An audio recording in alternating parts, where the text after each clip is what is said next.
are focusing on the market. We're focusing on this number just out, 6.62. That's the rate on a 30-year fixed rate mortgage. Now, it did tick up a little bit from 6.61, but remember when we were in around the 7.5% neck of the woods, and the trend could be potential borrowers' friend and savers. That's a whole other issue. But for the time being here, rates still holding for those looking to buy a home. And it's signs right now that those who have been holding on and not selling their homes are more predisposed to do so. So what does this mean for the housing front? Welcome, everybody. I'm Neil Cavuto. Very happy to have you. Let's go to Tim Rood on this subject, the managing director, the former Fannie Mae executive of SitusAMC. I hope I'm pronouncing that right, Tim. Let's go first, Tim, to what's going on with the housing industry, because this keeps the rates kind of stable, and we were kind of getting out of control a little more than a couple of months ago. What do you think?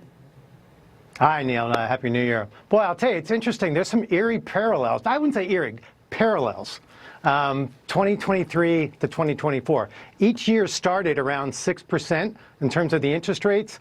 In 2023, you saw a lot of activity around that. Mind you, we were coming off of, rates went up into 2023, so you saw people still apprehensive, but there was a lot of energy around purchasing. It seemed like the last window. Then rates went up. You went up to 8%. Volume dropped off about halfway through the year. Now you're looking at going into 2024. You've got the same interest rates, a little bit higher, but now you've got the emphasis is going to be probably towards declining interest rate environment. So there isn't that buzzsaw waiting for prospective buyers in this market. It's likely to go down. So I think that, look, if you're a home seller or a homeowner, good times ahead. If you're a home buyer, get ready, because the opportunities are probably not going to get better anytime soon. Or you still need more homeowners to sort of say, all right, the water is a little better now. It's not like it was in the old days, and we had 0% rates, and we had our properties, going up at a 10% or more clip. But this might be as good as it gets for the time being, so more of them come to the market to put their homes up for sale. That could be good for potential buyers, but play that out. So far, you're seeing that inventories are up on a year-over-year basis, which is a good thing, especially when you're seeing that inventory is up.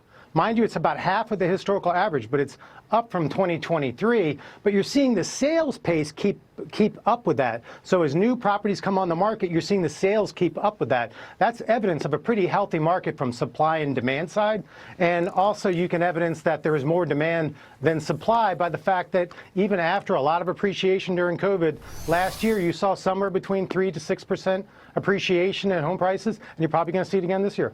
A lot of people look at the stock market as they should. We're showing how it's doing. It's having a turnaround day. I don't know how long that lasts. The year's still young. But I really think more people, when you just poll them, are much more interested in real estate news. Maybe that explains the fixation on so many different housing stats like new home sales, housing starts, construction. There are layers and layers of it. But could this be housing's rebound year? It's a little early, I grant you, but what do you think? Well, look, the only thing down in housing right now is interest rates, affordability, of course, but prices are up, sales are up, volume is up, discounts in terms of sellers having to discount their properties is going down. So there's a lot of positive things. There's no doubt that sellers are kind of in this predicament where a lot of them are locked in. About 80% of homeowners have a rate below 5%. So 6% sounds not the worst thing in the world. That's a startling number. I didn't know it was that many. Okay. It's staggering. It's like 70% at 4 or below. So you're a long way from seducing any homeowner who's got a 3 or 4% mortgage into refinancing.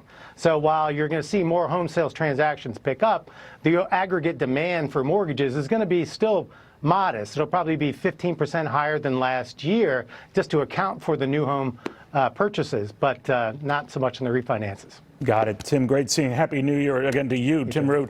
Following all of that, I want to go to